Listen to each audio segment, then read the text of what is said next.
Well, hello. Isn't it interesting how this is number 55? Wow. It's an interesting thing. 55 episodes, that's 55 months. That's a lot. If you just calculate like me, it's an awful lot because you can't make it smaller very quickly without a calculator if you can work one of them. But I'm kind of grateful that I don't have to. Ah, it's strange. We're talking about gratitude. And interestingly enough, I have to say, I am very grateful to have all three of you here with me because otherwise I'd be sitting here on my own, not doing much. I'm sure there'd be something to be grateful for anyway, because there always is. And we've just been talking about that. So before we get on and go for it, let's say hello to everybody. Willie. Hello, everybody. I'm Willie Nicol, the life coach, cop turned coach, former police officer, and I work with stressed out men to get their lives and mojo back. Proven coaching solutions for men who are stressed, burnt out, demotivated, stuck, lost, or whatever. And I use coaching with no mumbo jumbo or psychobabble. And I'm sure there's a lot of gratitude for that. Mary. I'm Mary Corbett. I am also a coach, and my focus currently is on people who can find the gratitude in being made redundant. Because I work with people who are made redundant who get the chance to retire early, change career, change company, try something new, and they find the opportunity. So it's absolute fun. And they learn to be grateful for the change They if are they can they, keep it it. is amazing how quickly they become grateful for the change. Otherwise known as a kick up the backside, but they're grateful for the change. Well, everybody has a bahookie to be kicked occasionally, I suspect. Every, yeah, it's great. It's great. Angela. Hi, I'm Angela, and having been a survivor of a double redundancy, it was the best thing that ever happened to me. So I am very grateful for my redundancies because otherwise I wouldn't be doing this. So I am a kinesiologist and a coach, and I work with anyone who is willing, open, and prepared to make a change in their life. And whether that is to put the baggage down, whether it's to clear the noise and the confusion and everything else that's not quite where they want to be in life, that's who I love working with. And at the moment, we are coming up to that dreaded C word. So at the moment, I'm focusing on people who are either not comfortable about being alone and lonely for Christmas, or not comfortable about the fact that they're not going to be alone and lonely for Christmas. So it's anyone who at the moment is having that stress bubble right now, because there's always something to be grateful for when it comes to Christmas. You've just got to look for it. Or sorry, Leslie, the festive period. I know you don't like Christmas. Oh, it's not that I don't like it. I don't do it, which I'm entirely grateful for because then I don't have to run about gathering all these things and doing all this stuff and trying to, be around people who really don't look the road I'm on most of the year. So, yay. So, I'm Leslie Marsh, and I have more than one string to my bow. Pretty big bow, actually. And coaching is one thing, therapy is another, or is it? Because it can be a little bit of both. So I use different modalities. I like to say I use a myriad of modalities and tailor them to the client's You're needs. just trying to make yourself sound posh now, aren't you? Oh, yes, I'm so, so posh. Yeah, right. I'm posh with a small p, not a capital P. So we're talking about gratitude and the power of gratitude.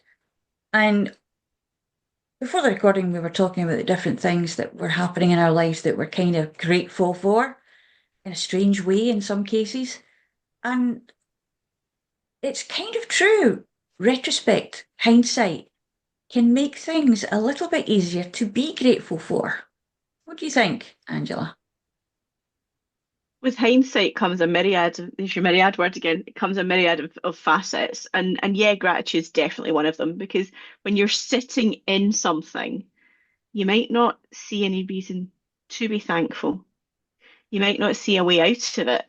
And it is usually with hindsight, you can find those silver linings, golden nuggets, whatever you want to call them. I guess the gift or the challenge is to find them wherever you are. The title of this session is The Power of Gratitude. So, Willie, No, what do it's you think not. about It's gratitude is more than thank you. I don't know where you got the power from. No, it's not thank you, it's powerful. It's powerful. It's power. You're just changing our title as we go, are you? Oh yeah, be grateful that I didn't do something else entirely. I've had one of those days. I mean, I've had one of those weeks. So, I'm entirely grateful for the fact that I can sit here for 5 minutes and twaddle on. So, on you go, Willie. Well, despite the fact that there are occasions when you can't see anything to be grateful for, there is always something to be grateful for. I was telling the ladies that on Saturday night, I hit a pothole in my car, shredded the tyre, and for a short period of time, I was not a happy bunny. So, pulled myself together, phoned the recovery people who came very promptly, and delivered me home within 50 minutes. I was grateful for that. On Monday morning, I was grateful for the fact I have a friend who is a tyre shop, and he got my tyres fixed. And a friend who ran me with the wheel and tyre down to said tyre shop. I have another friend who's a mechanic who's going to take my steering out. So I'm grateful for all that. What started off as, what's the word you use, a suboptimal situation, turned into lots of reasons to be grateful. No one was injured. Car's okay, I think. It cost me a few quid for a new tyre. And a cup of coffee for my friend who ran me down. Perhaps a case of beer from a mechanic friend. But what started off as I nearly said a bad word there, a pretty bad situation turned out to be not so nearly as bad as it could have been, and it's all worked out all right in the end. So no matter how dark things look, keep looking for the thing to be grateful for. There's a point between suboptimal and optimal, but optimal doesn't really have a super optimal, does it, Mary? No. Don't know. I can't answer that. I'm at a loss for words. I don't know. But that's okay because as Willie was talking, I want to take up on something he said.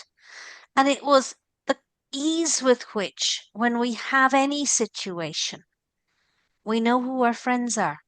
We find, and we have tons of friends who want to do things for us.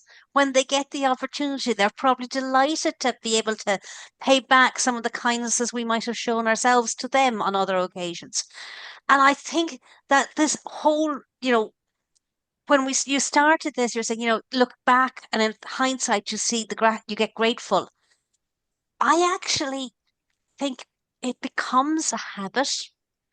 And the habit is to actually, if you can get yourself to look for it earlier, you end up having more of the nice experiences of the nice friends and the good recovery companies because you're in that state where good things going to happen to me. That if you can find, come on, okay, this has happened. And like that, any situation with the car, yeah, nobody was hurt. I remember many years ago being told, if you walk away from anything to do with the car, it's minor.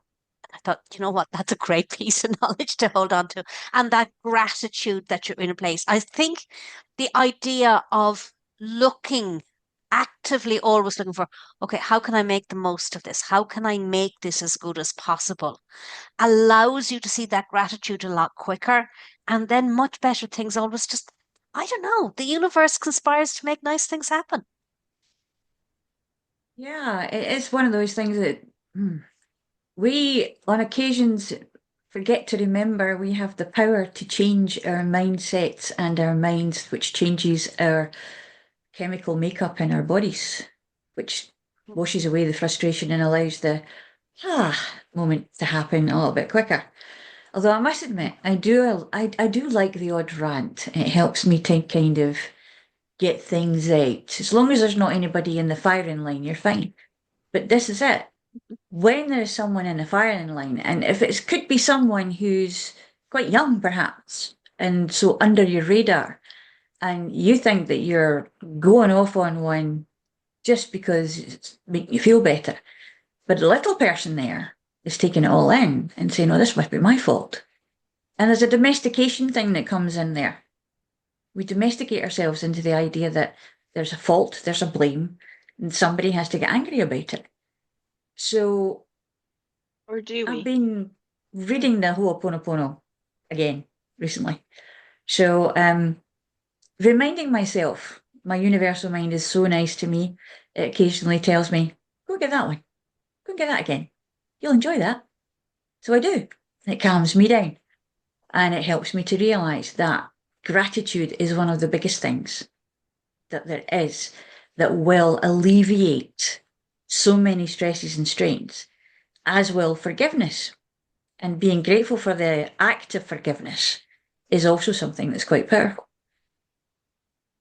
Things that get tied up together are actually, well, when we say thank you, it should be enough, shouldn't it, Angela? I guess it depends on who you are giving the thanks to and who you are as a person who is giving the thanks. And I'm not sure where your little rambling concept then brought to this question, but we'll go with it anyway.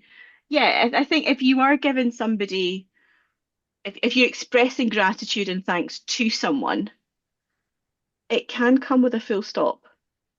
There's no need for reciprocity. I'll get there in the end. There's no need for that reciprocity. A thank you's enough. And some people need to hear thank you. Some people are uncomfortable hearing thank yous. Maybe they've not experienced thank yous coming at them enough, or the thank yous that have come at them in the past usually come with a catch, and there's other stuff around that as well. So it can be a difficult thing to experience receiving a thank you. I wonder though if perhaps if we practice giving thank yous more, then the receiving may just become second nature and comfortable and a nice place to be. That's like compliments. We're very bad at taking compliments sometimes.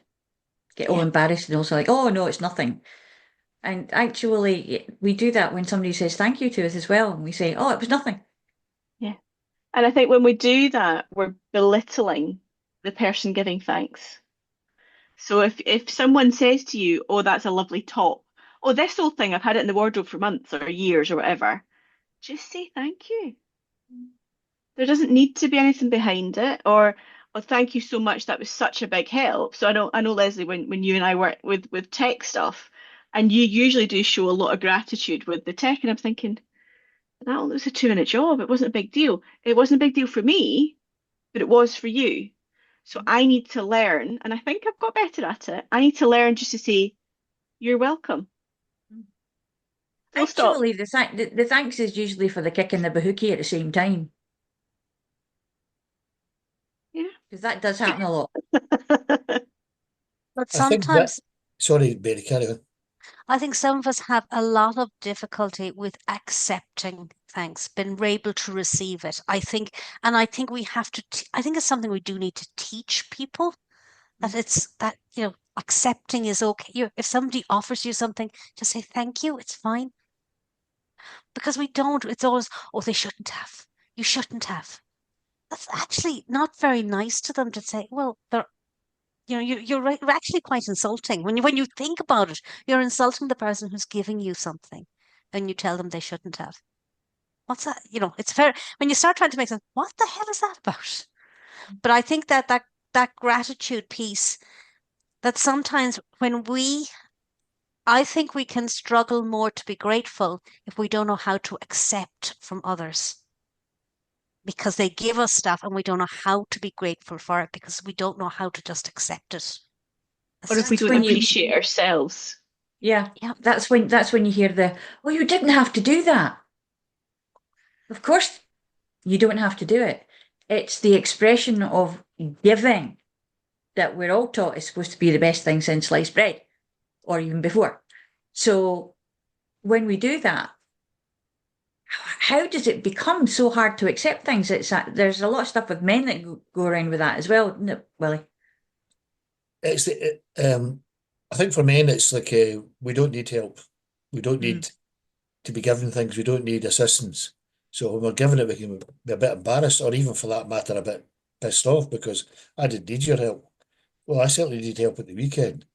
And once you learn to accept that, you say, you know what, that was a nice thing. Alan didn't have to give me a lift on Monday morning. He might have been busy.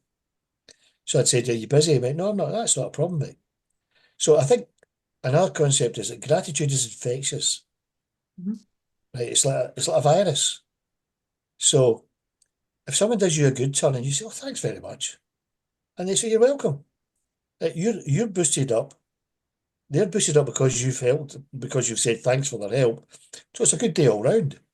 Another thing that appears kind of counterintuitive, if you're not feeling in a great place, go and help somebody.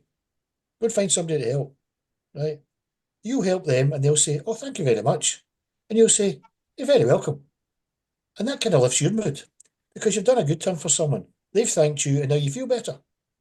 So it's something to think about. If you're not feeling great, go and help someone. They'll thank you. You'll feel better. Win-win. It's like And I guess on when you that let point, somebody. Sorry, it's like when you let somebody go through with a car. You let somebody go in front of you in a queue or something like that. Then they're likely to do it for you as well. Oh, the wave at you, acknowledge it. It really pisses me off when people don't acknowledge it. Or, you let them out, not a hand wave, not a flick of the lights, whatever it is, and you think, well, I won't tell you what I think. But anyway, but it's reciprocal, as Angela says. You kind of feel not obliged, but you think, well, they did a really good turn for me. And if an opportunity presents itself for me to do a good turn for someone else, I'm going to accept that. I'm going to take that opportunity. And it becomes like a wee daisy chain, right? So somebody starts, or one of these domino things, somebody starts it, click, click, click, click, click, click, and it keeps going. And what's not to like about that? yeah, so I was just going to say as well, you're saying there, Willie, that for men it's difficult to accept help. I don't think it is just men. I think there is a lot with men in general with that perspective. There's a lot of women that don't accept help either, in a different way, I suppose. However, I think I always try to remember, if I am willing to help somebody, am I not doing my friends a disservice by then not asking them to help me when I need it? And I think it's that whole reciprocity thing as well, that if I was to think of, well, actually, if Alan phoned me and said, can I have a lift somewhere? I would probably say absolutely not a problem. But then if I'm not sure about phone, and I'm just using your friend as an example, but if I'm not sure if phoning Alan for a lift, what's that saying about me? Does that mean I don't deserve the help? That I don't deserve the opportunity to say thank you to somebody? And there is all that kind of intermingled sides of it as well when it comes to asking for help as well as receiving help. It can be quite a minefield. And I think too, there's a lot. You often see it in various social media. Oh, attitude of gratitude, without saying that sometimes it actually is challenging for people.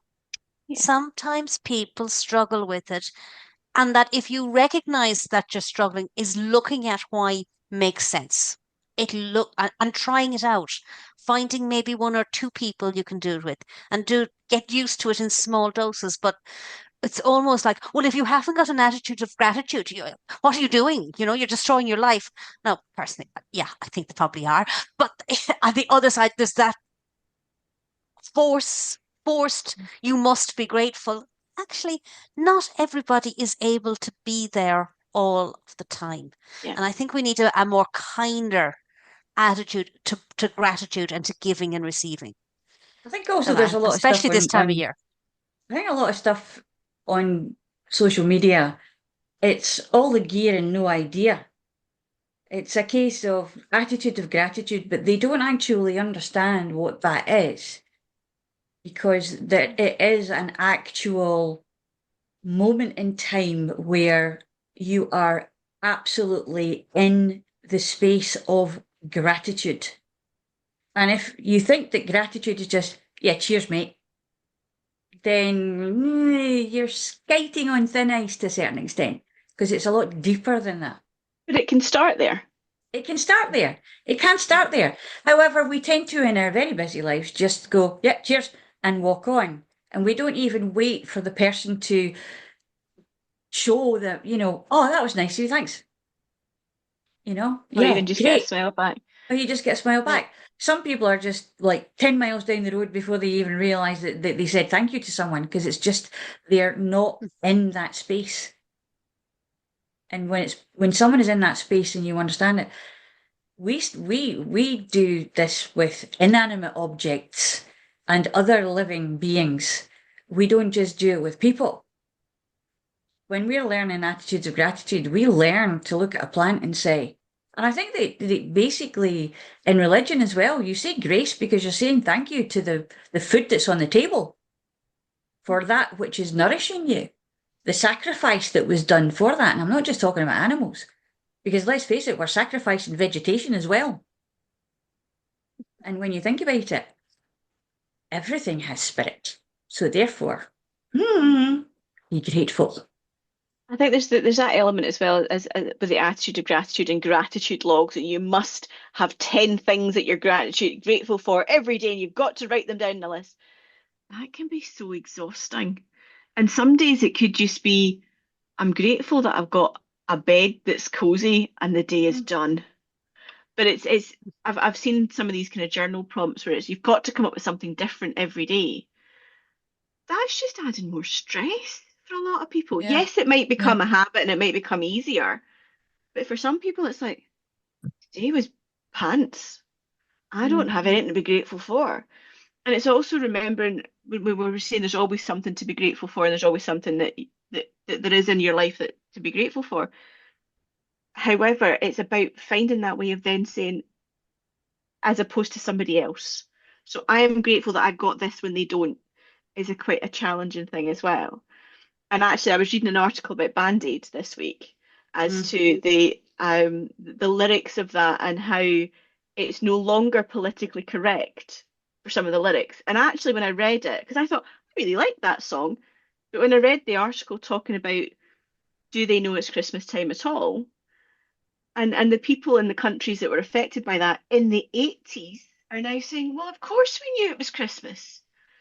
We celebrate it. We were a Christian country before you were a Christian country. And it was all this stuff.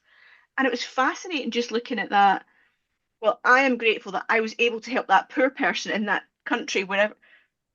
Think about what what you're showing gratitude for, and not saying, well, I'm better than that other person. It's about you and how you feel good about something in your life, not compared to somebody else. I don't know if that made sense, but hopefully It does.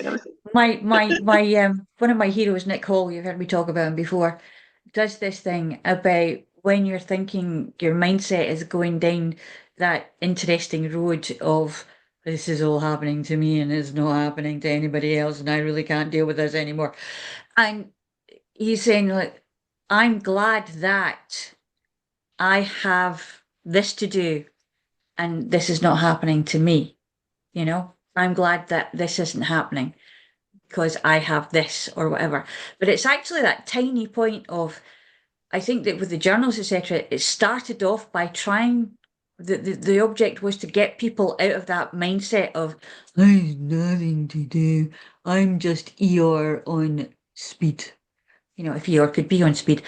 But it's one of those things that when you actually have to think of a certain, if I say it to anybody, I say, try 3 things.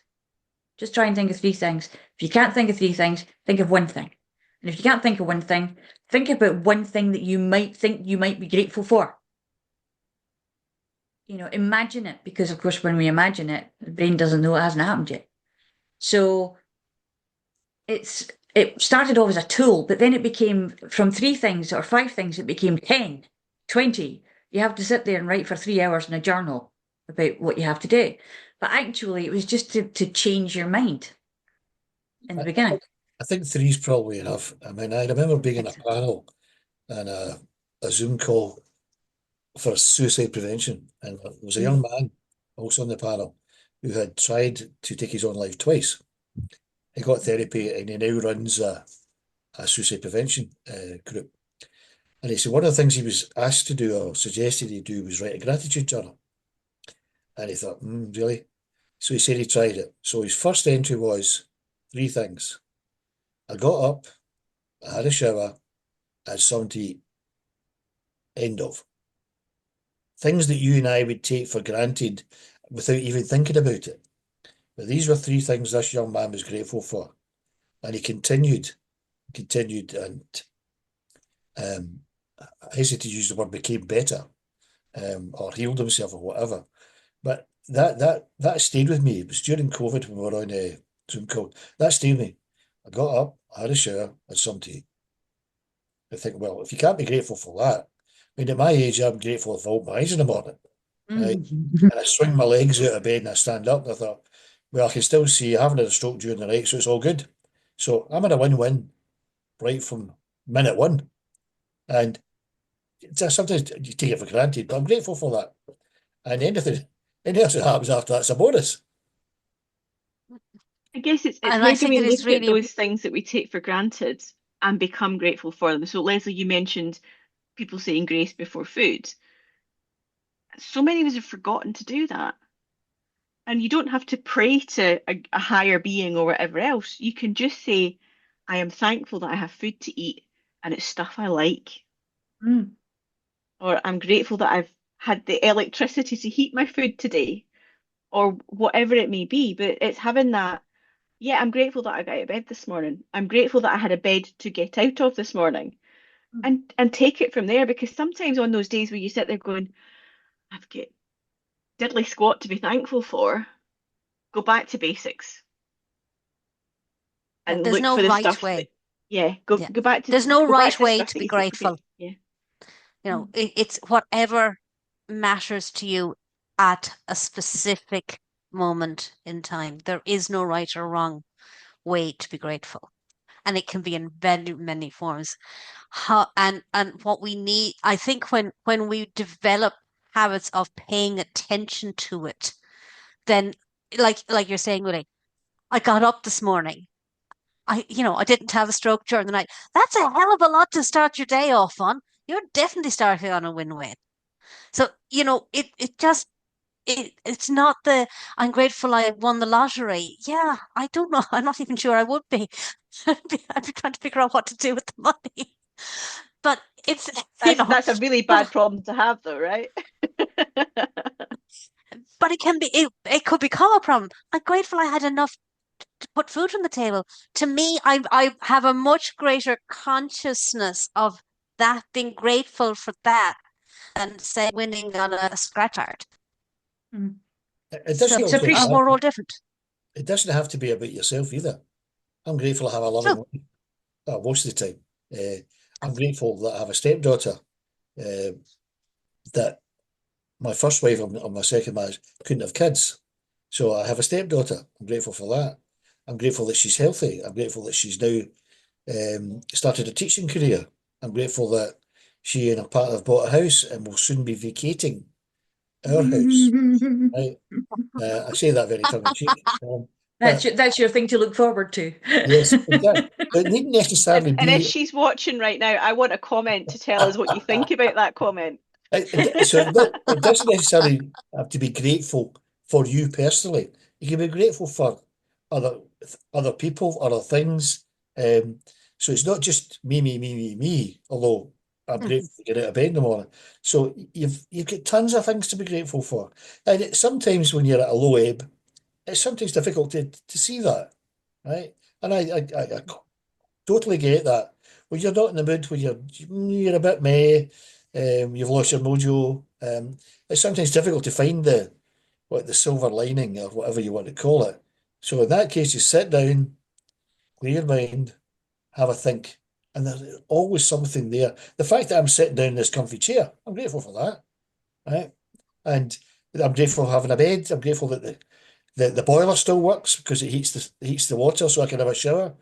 I'm not in the cold showers, right? So there's always something. Things that we take for granted, like a hot shower or a bed or food or the fact you flick a switch and the light comes on because there's lecky. Isn't that a miracle? Well, hopefully that'll continue. You might remember the strikes, Leslie, when we didn't have any lecky. But anyway, so there's I can't belabor this enough. Even when you're feeling down, look again for the things to be grateful for you or for the people around about you or for whatever else. I think there was a lot of people that were grateful for those blackouts. There was a hell of a lot of children born a little while afterwards. But Well, it's true. I think, was that not just because you only had three channels on the telly? yes, that as well. And we didn't have doom scrolling or anything like that going on. But the thing that I think that But I think, go go on, Leslie.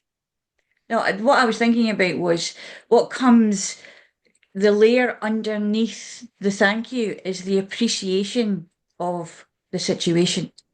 Showing appreciation is actually gratitude because it means that you paid attention, that you see it, that you value it, that you're hearing or seeing or being or feeling what is in that moment with that person or with that object or with yourself.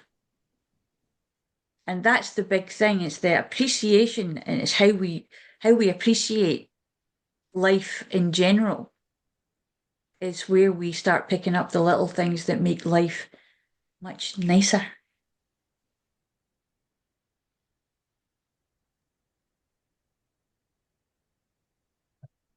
Another thing, Yeah, I feel I'm one of the things. Yeah. sorry, One of the Ben. things I find that because my natural thing is to be, I find being grateful for things comes relatively easy for me. But when I get somebody like that who's having a really horrid time, when everything has gone wrong and life is tough, and there I am, I want to have some, but you're still talking, you're still here, you're standing up, you've plenty to be grateful for. They don't want to hear me. There is sometimes that we have to recognize that people are having a really torrid time and they need us to hold that. And yeah, I'll be really grateful that I can hold the space for them to get it out of their system. Absolutely. But sometimes I think we can rush people away from, yeah, they have to deal with that emotion too. And then they'll see the gratitude. And I think sometimes maybe as coaches, we might be sometimes in a rush for them to find the positive. Just sometimes. I'll Well, take that's responsibility what I for that meant one. by that's what I meant by appreciation because appreciation Yeah. can take a long time. It's not a snap thing. It's not, I appreciate that, so thank you. It's like, oh, this person in front of me is in that space, is in that really down in the dumps. What do I appreciate about that? What's my appreciation of the situation? How do I manage that? And a lot of the time it's energetically. And by being in, when I say energetically, I don't mean, right, hurry up, move, do this, do that, do the other, do the other. You know, I can be like that. Oh, yes, I can. I'm We like know. that quite a lot of my husband. But it's one of those things that when it's appreciating the situation where it's somebody who actually is stuck and is drowning or just treading water, you have to kind of be in there with them for a while and allow them to understand that's what's happening. Because when they appreciate the situation, they, because like we said earlier on, you don't really see it when you're in it. You're just in it. I think you It's can learn to understanding be what you're in. grateful. I think you can learn to be grateful. I wasn't always this grateful. Sometimes I could be quite whatever. I will never forget as a young boy, my father and I sitting in the back garden, and there was a bird singing. A bird singing. My father said, "Isn't that marvelous? That bird is singing to us." He was grateful for the bird being there, providing this nice music. At that time, yeah, I thought, "Don't be so stupid, you old so and so." Right? Looking back on it, he was absolutely right. So I have actually learned how to be more grateful for things that I have, things that happen to me, things that go on round about me. So you can learn it. And I think you can also teach it. Not in a kind of, right, you should be grateful for this. Or you ingrate, or you ungrateful so and so, right? Just learn to absorb it. Just learn to embrace it, if you like. Be grateful.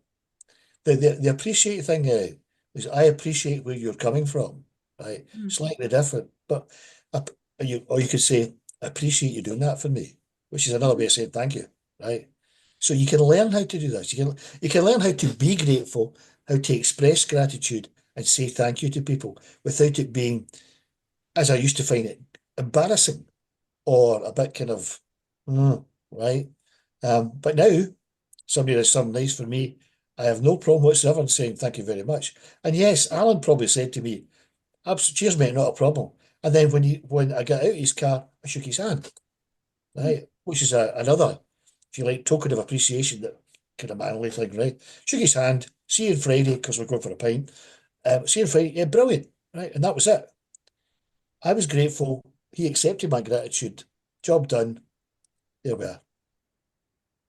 I think it's interesting what Mary was saying about having those emotions, that if the emotions come up that you don't feel grateful, and yes, there are coaches or teachers or parents, just snap out of it. Just get over it. And I think as a nation, we are really bad at expressing what our emotions are. And it is about going through the emotion to come out the other side. And yes, Leslie, you mentioned a rant earlier on.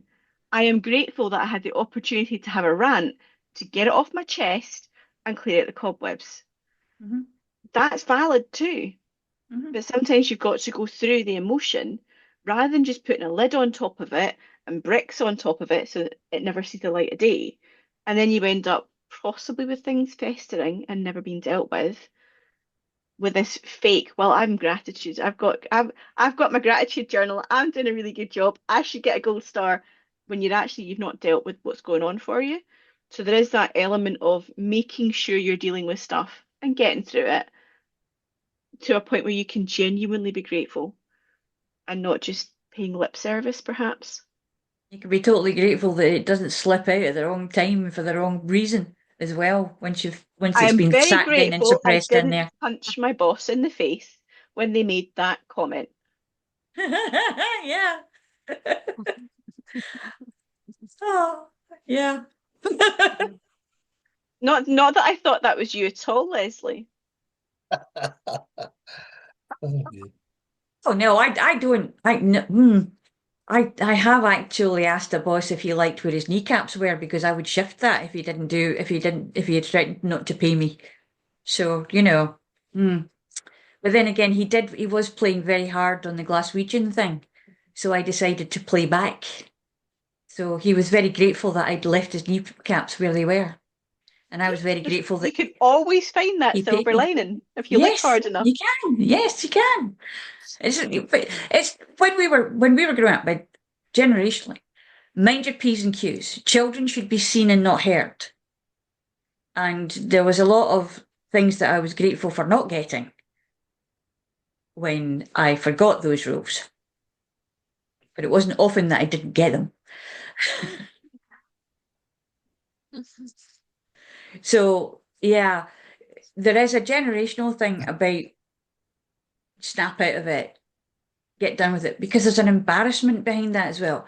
As people were not taught how to appreciate that other people had feelings that were different to ours, that could manage things differently to us. And when you grow up in a situation and you're domesticated into a situation where patience is not always the go-to experience, then when you find something else and you go into another experience, you can flounder. You don't know what to do. You don't know what to say, how to give gratitude, how to be grateful. Am I grateful, or is this just weird? Is it weird that, why is this person doing this? People don't do this. But that's only because we don't know that people do this. We could be the first time I went to France and some stranger came up and kissed me on the cheek, I nearly belted them. How you do? Oh, You to have don't been a do fly that. on the wall for that. You don't do that. How very dare you? I don't even know you. People who know me don't do that. And you, So you I learned. responded with a Glasgow kiss. Yeah, it was close. It was very close. But I learned that it wasn't, and it was so easy and natural to see men greeting each other with kissing on both cheeks and hugging and showing their affection. And, in the little sticks of Glasgow where I was brought up, that just didn't really happen unless they were absolutely stocious. That means drunk. Ah, Very. That And will help. even then it was like, all right, mate, all right. And off they went. I guess there's a big cultural thing here as well. So unfortunately, our Canadian participants are not with us tonight. But I wonder if they would have had a different take on gratitude, coming from a country where have a nice day. Well, okay, that's a little bit south of the border, but the have a nice day, the gratitude, the thank yous, and all these things are a bigger thing. I wonder if they would have had a different attitude. But then you're just saying even across the water to France, there's that different attitude. And it's not necessarily a gratitude thing, that's just a greetings thing and how we approach people. So yeah, it's an interesting one when you start to look at culturally what are the differences. But it's an animalistic, intuitive thing. If you look at a troop of bonobo monkeys, you will see them actually helping each other, and you will see them giving gratitude by offering something for that help. They will sit and groom each other. That's gratitude. It's also kind of, look, I'm your mate, and I'll be higher up in the hierarchy if that happens. But this is when you break it right down into the whole thing that's going on. It's something that is pleasing to do, and it's pleasing to have done to you, or for you, or with you. I think there has to be another caveat here that there's such a thing as false gratitude or forced gratitude or whatever. Somebody's saying, have a nice day. Do you actually mean that? I mean, is that genuine, or is it just something you say, or well done you? You don't really mean it, right? So I hesitate to use the word genuine gratitude, but we all know when it's genuine. We know when it's kind of forced or false, or Or sarcastic. or sarcastic, or it's just a throwaway line. I'm looking back to hindsight. It just occurred to me, I'm grateful for the upbringing I had, because my dad was quite a strict disciplinarian, my mum not quite so much, but they taught me what was right and what was wrong, and had a very, I don't know, loving upbringing. I all went to pot when I went to university, right enough, but anyway, I'm very grateful for that, I don't know, environment where I was taught and I learned what was right and what was wrong, and how to express gratitude, and how to say thank you and you're welcome and all that sort of stuff. That might just be politeness or manners, but I go back to the point, you can learn this, right? You can learn how to be grateful. But I think Why would you not?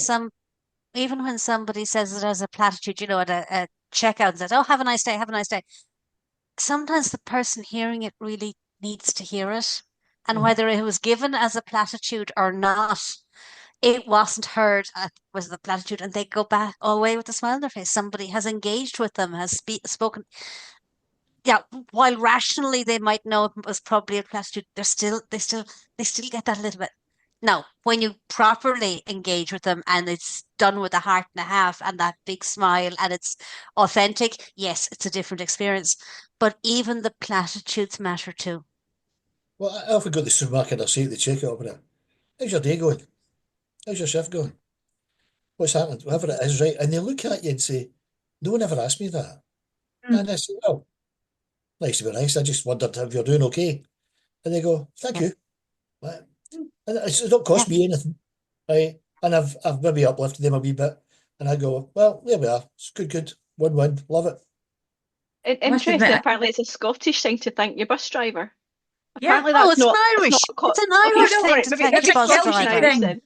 It's a Celtic, there you Celtic go. thing. But somebody says to Yep. me, "What are you doing thanking the bus driver?" It's like, I got here safely. You just say thanks as you leave. I Yes, say, I'm thank you, grateful. driver. Thank you, Yeah, driver. yeah. Right? And I was thinking, but that's just normal. That's what you do, right? Apparently not. Well, you say it to taxi drivers as well, and to Do train taxis. conductors on occasions.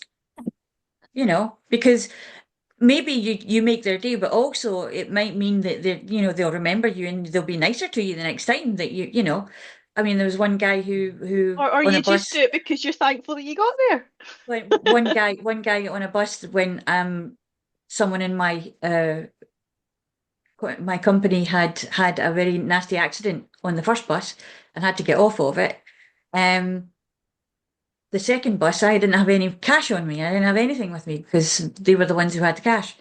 And I went on the other bus and I said, look, I don't have any money. I can't get on here. We were on this bus and there's the ticket from the last bus. They said, just get on, hun. I was like, thank you. Thank you so much. You have just saved my life, almost literally.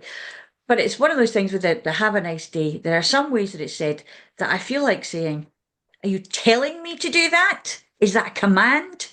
Do I have to have a nice day? So, in retrospect, gratitude.